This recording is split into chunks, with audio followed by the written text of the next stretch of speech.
نماز کے بعد جب یہ اپنے گھر کی طرف جا رہے تو اس وقت انہوں نے حملہ کیا ہے اور اس میں حامد الحق اور اس کے ساتھ کئی اور افراد جس کو 5 یا 6 کے لگ بھگ وہ اس میں جن کی جانیں لی گئی ہے، اپنے آپ کو ISKP کہتے ہیں، یعنی انہوں نے ایک لحاظ سے ذمہ داری قبول کی ہے. اور ویسے بھی جب یہ واقعہ ہوا تو زیادہ شک جو ہے اسی طرف جا رہا تھا کہ یہ جنگ جو اس وقت ہو رہی ہے پاکستان میں یہ ایک مشکل جنگ ہے، کیونکہ آپ کو آپ کا دشمن ہے، آپ کو جو مارنا چاہتا ہے آپ کو معلوم نہیں کہ وہ کہاں ہے. اور پھر آسان ہدف یہ خودکش حملہ ہے وہ ایک بندے کا کام نہیں، وہ چند لوگوں کا کام ہوتا ہے، ریکی کرنا ہوتا ہے. جمعے کا انتخاب کیا اس نے، پھر جو ان کا ہدف تھا ان کے کس طریقے سے ان کو پہنچنا ہے، ایک جگہ پہ ان کو ویسکٹ خودکش حملہ کو جو جیکٹ ہے یا ویسکٹ ہے جو بھی ہے دھماکہ خیز مواد ہے، کسی جگہ پہ وہ گیا ہوگا، ان کو وہاں پر پہنایا ہوگا، پھر وہ گاڑی میں بیٹھ کر کے لایا ہوگا. نظام تو ہے نا ان لوگوں کا. اس میں نائب جو ان کے وزیر تھے ارسلہ خروٹی وہ اس میں زخمی ہوئے ہیں. آپ کو یاد ہوگا بلخ کے گورنر مارے گئے تھے، داعش کی ذمہ داری قبول کی تھی. آلریڈی افغان طالبان ان کے ساتھ ایک جنگ جاری ہے اور مطلب ہے کہ ریئیکشن تو ابھی دیکھنا ہے. افغان طالبان کا ریئیکشن تو اس میں ایک لحاظ سے آئے گا، لیکن اس کا انتظار کرنا ہے کہ داعش ان کو فتنہ کہتی ہے، اسلام سے خارج کہتے ہیں، اور پھر افغان طالبان کو اسلام سے خارج سمجھتے ہیں اور ان کے حامیوں کو تو ایک ہی وہ ہے. تو یہاں وجوہات تو میں نے بتایا کہ مسلکی. ناظرین آج ہمارے ساتھ موجود ہیں طاہر خان صاحب. طاہر خان صاحب سے ہم پوچھیں گے اکوڑا خٹک میں جو خودکش حملہ ہوا، دھماکہ ہوا مسجد میں، اس کے بارے میں. السلام علیکم طاہر بھائی. وعلیکم السلام. طاہر بھائی کیا یہ واقعہ کیا ہوا، کس طرح ہوا، اور جس طرح سمیع الحق کے بیٹے کے بارے میں بتایا جا رہا ہے وہ بھی شہید ہوئے ہیں، اس سارے واقعے کو بتائیں اور اس کا بیک گراؤنڈ کیا ہے. بہت شکریہ مجھے اپنے پروگرام میں لینے کی. جو میری معلومات حاصل کی ہے وہاں پر کچھ پولیس کے بیانات بھی ہیں، کچھ دیگر اہلکاروں کے بھی ہیں. تو بنیادی جو اس کا ہدف تھا خودکش حملہ اور کا وہ مولانا سمیع الحق کے بیٹے حامد الحق ہی تھے، جو اپنے جمعیت علماء اسلام سمیع الحق گروپ کے سربراہ بھی ہیں، مدرسے کے بھی نائب محتمم تھے. تو وہی ہدف تھا. اور جو معلومات ہم نے لی ہیں تو نماز کے بعد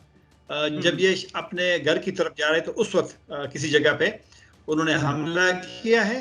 اور اس میں حامد الحق اور اس کے ساتھ کئی اور افراد جس کو 5 یا 6 کے لگ بھگ وہ اس میں جن کی جانیں لی گئی ہے. تو یہ اسی طرح تھا کہ بنیادی ہدف یہی تھے، اس وجہ سے یہ ان کی جان لی گئی ہے. ٹھیک ہے. اچھا وجوہات کیا ہے، وجہ کیا ہے، کیوں لی گئی ہے ان کی جان، اور کون ہے اس کے پیچھے؟ کون اس کے پیچھے ہے؟ جو ایک سوشل میڈیا پہ کچھ پوسٹیں ہیں جو میں نے دیکھی ہے تو اس میں وہ داعش کا تو ایک باضابطہ اعلان نہیں ہے، لیکن وہ داعش کے یا پروپیگنڈا کہیں یا ان کے حامی کہیں، اس میں ان کی مطلب ایک الفاظ اس طرح ہے جس میں خراسان کا لفظ بھی استعمال کیا ہے، جو کہ اپنے آپ کو ISKP کہتے ہیں، اسلامک اسٹیٹ خراسان پروونس. یعنی انہوں نے ایک لحاظ سے ذمہ داری قبول کی ہے. اور ویسے بھی جب یہ واقعہ ہوا تو زیادہ شک جو ہے اسی طرف جا رہا تھا، کیونکہ چلو یہ سمیع الحق گروپ ہے، لیکن فضل الرحمان جمعیت علماء اسلام کے گروپ کو تو کئی بڑے بڑے حملے ہوئے ہیں. باجوڑ میں آپ کو یاد ہوگا اگست 2023 میں اس میں بڑا حملہ ہوا اور کافی سارے 80 تک لوگ جمعیت علماء اسلام کے مقامی کچھ رہنما اور وہ لوگ. تو ایک وجوہات تو ظاہر بات ہے کہ جو میرا جو خیال ہے کہ ایک تو داعش کافی سارے ان کے اہداف ہیں، اس میں یہ بھی ہے، اور اس میں زیادہ وہ مسلکی والا بھی ہے کہ اور ایک میں سمجھتا ہوں کہ افغانستان میں چونکہ داعش اور افغان طالبان کی ایک لڑائی ہے اور بہت عرصے سے ہے، تو یہ اسی کو میں لنک آپ کر سکتے ہیں کہ جو وہاں ان کی آپس میں دشمنی ہے تو یہ یہاں بھی ایک لحاظ سے ان کو ٹارگٹ کرتے ہیں. جو افغان طالبان کے حامی یہاں پہ جو گروپس ہے، یہ جمعیت علماء اسلام ظاہر بات ہے کہ مولانا فضل الرحمان صاحب کا گروپ، مولانا سمیع الحق کا گروپ، یہ جو کہ افغان طالبان کے حامی ہے، تو میرے خیال میں وہاں پہ اب بھی جاری ہے اور وہاں پہ داعش کو کافی سارا نقصان بھی ہوا ہے افغانستان میں. تو اسی کو اس کو آپ کنیکٹ کر سکتے ہیں کہ وہی بدلہ انتقام یہاں پہ جو ان کو آسان ہدف ملے گا داعش کو. گو کہ داعش کا پاکستان میں اتنا وجود نہیں ہے، لیکن لوگ تو ہوتے ہیں وہ تو میرے خیال میں یہ میں لنک کرتا ہوں، جو وہاں ان کی دشمنی ہے تو وہاں پر وہ انتقام یہاں پر اس کو کہا جا سکتا ہے کہ انہوں نے لیا ہے. اچھا یہ جو داعش ہے اسی کی برانچ مانا جاتا ہے ISKP جو ہے اس کو داعش کی برانچ مانا جاتا ہے. اچھا سر دوسرا یہ بھی کچھ باتیں چل رہی تھی کہ جو مولانا یہ حمید الحق ہیں یہ پاکستان سے اسلام آباد اور کابل کے درمیان کو صلح صفائی اور جو ان کے معاملات چل رہے تھے ان میں کافی اہم رول ادا کر رہے تھے, وہ جو معاملات تھے ان کو بھی دیکھ رہے تھے, یہ بھی کوئی وجہ ہے؟ جمعیت علماء اسلام مولانا معاف کیجیے گا سمیع الحق صاحب کا جو گروپ ہے تو تھوڑے سے تو ان کے مطلب ہے کہ حکومت کے ساتھ کوئی ٹکر نہیں ہے, اداروں کے ساتھ بھی کوئی زیادہ ان کا کوئی ایشو نہیں ہے. تو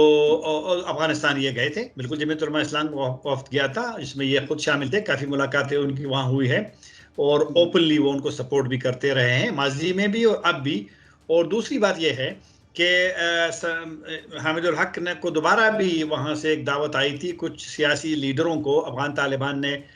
بلانا ہے, اور اس میں ابھی وہ پروگرام فائنل تو نہیں ہوا لیکن اس میں وہ تھے, کیونکہ افغان طالبان کا اور اس طرح کے ان پارٹیوں کا جو خاص کر دیوبندی مکتب فکر کے لوگ ہیں ان کی آپس میں تو ایک پرانا ایک تعلق اور رشتہ اور حمایت والا سلسلہ تو ہے. تو بالکل ان کے صلح صفائی تو میرے خیال میں ہاں بالکل, جس طرح مولانا فضل الرحمان گئے تھے وہ واپس آئے تو انہوں نے کہا کہ ان کا ایک بنیادی مقصد یہی تھا کہ دونوں ممالک کے درمیان, تو مولانا سمیع الحق صاحب کے بھی یہی میرے خیال میں ان کی خواہش تھی اور بار بار اپیل بھی کرتے رہے. تو یہ آپ کی بات درست ہے کہ کسی حد تک ان کا ایک رول تھا کہ دونوں ممالک کے تعلقات میں جو تلخیاں ہیں وہ کم ہو جائے. بالکل سر آپ ٹھیک کہہ رہے ہیں اس کے بارے میں بھی, لیکن سر میں دوسرا یہ پوچھنا چاہوں گا کہ طالبان اس کو اس جو شہید کیا ہے مولانا حمید الحق کو اس کو کیسے دیکھیں گے, اور وہ کیا وہ بھی کوئی کارروائی کریں گے افغانستان میں جو ISKP کے والے ہیں ان کے خلاف, اور اس طرح کچھ ہوگا آگے کیا دیکھ رہے ہیں؟ ان کی ایک جنگ تو جاری ہے اور اکثر وہ اعلان کر لیتے ہیں کہ انہوں نے فلاں جگہ پہ ان کے خلاف کارروائی کی ہے, لیکن آپ دیکھیں نا کہ داعش جو ہے وہ افغان طالبان کہتے ہیں کہ جی وہ کمزور ہے یا ان کو انہوں نے ختم کیا ہے کبھی کبھی, لیکن میرے خیال میں کچھ زمینی حقائق کو آپ انکار نہیں کر سکتے. آپ کو یاد ہوگا کہ جو وہاں پہ جو مہاجرین اور آبادکاری کے وزیر تھے حاجی خلیل الرحمان حقانی کو انہوں نے داعش نے اس کے کلیم کیا, اور پھر اس کے بعد چند دن پہلے وہاں پر ایک دوسرا جو آبادکاری کا شہری اور آبادکاری کا دوسری وزارت میں حملہ ہوا, اس میں نائب جو ان کے وزیر تھے ارسلہ خروٹی وہ اس میں زخمی ہوئے ہیں. آپ کو یاد ہوگا بلخ کے گورنر مارے گئے تھے, داعش نے ذمہ داری قبول کی تھی,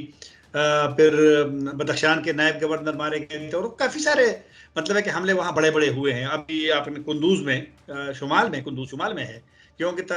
اب جو داعش ہے اس کی آغاز تو افغانستان کے جو مشرقی صوبہ ہے وہاں سے ہوا تھا, تو وہاں پر بھی مطلب ہے کہ ان کا ہے, تو ان کا آلریڈی افغان طالبان کے ان کے ساتھ ایک جنگ جاری ہے, اور مطلب ہے کہ ریئیکشن تو ابھی دیکھنا ہے, افغان طالبان کا ریئیکشن تو اس میں ایک لحاظ سے آئے گا لیکن اس کا انتظار کرنا ہے. تو اب دیکھ رہے ہیں کہ افغان طالبان کا کیا ریئیکشن آتا ہے. بالکل سر, مولانا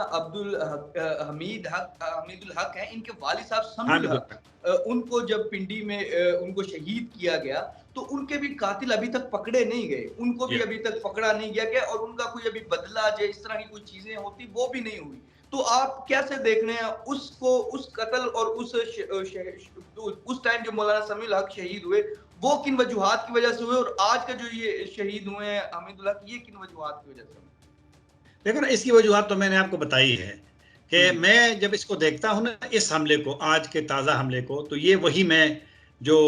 داعش کی ایک کیونکہ ان کے خیال میں یہ تو بڑی بدقسمتی ہے کہ داعش ان کو فتنہ کہتی ہے, اسلام سے خارج کہتے ہیں, اور پھر افغان طالبان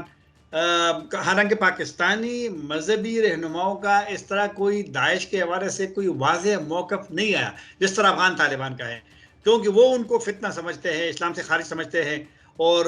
داعش پھر ان کو اور ان کے افغان طالبان کو اسلام سے خارج سمجھتے ہیں اور ان کے حامیوں کو, تو ایک ہی وہ ہے. تو یہاں وجوہات تو میں نے بتایا کہ مسلکی,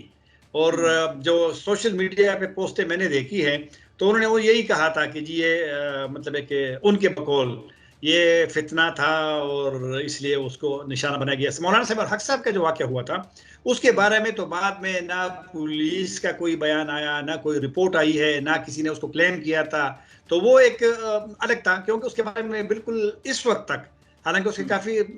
کافی کئی سال ہو گئے ہیں، لیکن وہ کلیئر نہیں تھا، واضح نہیں تھا کہ اس کے پیچھے کون ہے۔ تو اب یہ واضح ہو گیا تو پاکستانی اسٹیٹ کیا کوئی اس پہ ریئیکشن دے گی یا کچھ کرنے جائے گی؟ آپ کیسے دیکھتے ہیں؟ میرے خیال میں پاکستان کو جو ایک عمومی سیکیورٹی مسائل ہیں وہ یہ اسی کا حصہ ہے، لیکن یہ ایک چیز ضرور ہے کہ سیکیورٹی اداروں کو، پھر لوگوں کو، پھر پولیس کو، دیگر قانون نافذ کرنے والے اداروں کو یہ سمجھنا پڑے گا کہ یہ جنگ جو اس وقت ہو رہی ہے پاکستان میں یہ ایک مشکل جنگ ہے، کیونکہ آپ کو آپ کے جو آپ کا دشمن ہے، آپ کو جو مارنا چاہتا ہے، آپ کو معلوم ہے کہ وہ کہاں ہے، وہ کس جگہ پہ ہے۔ آپ کو اگر معلوم ہو کہ وہ اس جگہ ہے تو پھر تو آپ کارروائی کر لیں گے، لیکن جس طرح کے اور پھر آسان ہدف آج جو جس طرح تھا، کیونکہ نماز کے لیے جانے والے لوگوں آپ ہر ایک بندے کی تو تلاشی نہیں لے سکتے، پھر جہاں پر ہزاروں لوگ جاتے ہیں مساجد میں اور نماز، خاص کر جمعے کی نماز کے لیے، تو لیکن پھر بھی آپ کے جو نگرانی کا سسٹم ہے، آپ کا جو انٹیلیجنس سسٹم ہے، آپ کا جو ایک نظر رکھنے والا نظام ہے، ان میں بہتری لانے کی ضرورت ہے، کیونکہ جس طرح کے افغانستان میں حملے ہوتے ہیں، جس طرح کے آپ مہاجرین کے وزیر کا ذکر کیا تو وہ حملہ آور تھا، اس نے ویسے جوٹ سے اپنا ہاتھ کو زخمی کیا تھا پلستر کیجیے میں، تو پھر ان کو جو وہاں گیٹ پہ بندہ تھا، پھر ترس آ جاتا ہے نا کہ بھئی یہ بندہ زخمی ہوا ہے۔ لیکن ان چیزوں کے لیے اب یہ تو ہمارا امتحان ہے، یہ سب کا امتحان ہے، اداروں کا بھی ہے، پولیس کا بھی ہے، آپ کا بھی ہے، لوگوں کا بھی ہے، پھر اس طرح شخصیات ہے کہ وہ کس طریقے سے ان کا کاؤنٹر کرتے ہیں، لیکن ایک مشکل جنگ ہے یہ۔ بالکل۔ اچھا، آپ سمجھتے ہیں کہ اس میں اسٹیٹ کی بھی ناکامی ہے، ہماری انٹیلیجنس کی بھی ناکامی ہے، آپ اس کو اس طرح بھی دیکھتے ہیں؟ دیکھو نا، خودکش حملہ اوروں کو روکنا آسان نہیں ہوتا، وہ ان کو طریقہ آتا ہے کہ کس طریقے سے انہوں نے، لیکن ایک بات تو ضرور ہے کہ خودکش حملہ ہے وہ ایک بندے کا کام نہیں ہے، وہ چند لوگوں کا کام ہوتا ہے، ریکی کرنا ہوتا ہے، جمعے کا انتخاب کیا اس نے، پھر جو ان کا ہدف تھا ان کے کس طریقے سے ان کو پہنچنا ہے، تو ایک جگہ پہ ان کو ویسکٹ دی، خودکش حملہ آور کو جو جیکٹ ہے یا ویسکٹ ہے یا جو بھی ہے دھماکہ خیز مواد ہے،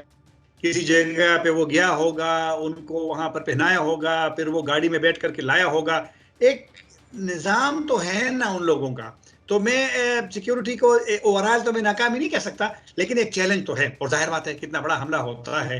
تو اس میں تو میں وہی تو کہہ رہا ہوں۔ میں نے پولیس سربراہ کو سنا، خیبر پختونخوا کا، ذوالفقار حمید صاحب کو، کہ جی 17 نمازیوں کے لیے تھے اور 6 حامد الحق صاحب کے لیے تھے، لیکن پھر بھی حملہ ہوا۔ تو ایک لحاظ سے تو جن کی وہاں ذمہ داری تھی سیکیورٹی کی، ان کی تو ناکامی ہے، بالکل ہے، اور اس لیے میں بار بار کہہ رہا ہوں کہ جو چیلنجز، کیونکہ آپ کا جو آپ کو مارنے والا ہے انہوں نے طریقے سیکھ لیے ہیں کہ وہ کس طریقے سے آپ کو نشانہ بنا سکتے ہیں، تو اسی وجہ سے یہ نئی جنگ جو ہے، جو ایک بڑی کمپلیکیٹڈ اور پیچیدہ جنگ جو ہے، اس کا تو مقابلہ پھر ہر صورت میں ریاست کو بھی کرنا ہے، جن کے پاس وسائل ہیں ان کو بھی کرنا ہے۔ بالکل سر، آپ یہی کہنا چاہ رہے ہیں کہ یہ جو گوریلا وار ہے، اس سے لڑنا مشکل ہے اسٹیٹ کے لیے؟ مطلب اسٹیٹ کے لیے مشکل بالکل نہیں ہے، یہی تو میں کہہ رہا ہوں کہ اگر ان کو نئے نئے طریقے آتے ہیں اور وہ اپنے لیے اہداف تلاش کرتے ہیں، ان کو پہنچتے ہیں اور کامیاب ہوتے ہیں، تو ظاہر بات ہے ریاست کے پاس تو کافی سارے وسائل ہیں، آپ کا تو ایک نظام ہے، تو یہ تو ان کو خود سوچنا پڑے گا کہ کہاں کہاں پہ آپ کو امپرومنٹ کی ضرورت ہے، کہاں کہاں پہ آپ کا سسٹم جو ہے نا وہ ویک ہے، جس سے وہ فائدہ اٹھاتے ہیں اور حملے کرتے ہیں۔ بالکل ناظرین، جس طرح کے طاہر خان صاحب نے ہمیں اوورال سچویشن کی معلومات دی ہے کہ وہاں کیا ہوا، کیسے ہوا، اور اس کے پیچھے جو IS-KP کا نام آ رہا ہے، جو داعش کی ایک جسے کہہ لیں گے ایک شاخ ہے، فی الحال کے لیے نیا دور سے معمر قذافی کو اور طاہر خان صاحب کو اجازت دیجیے۔ خدا حافظ۔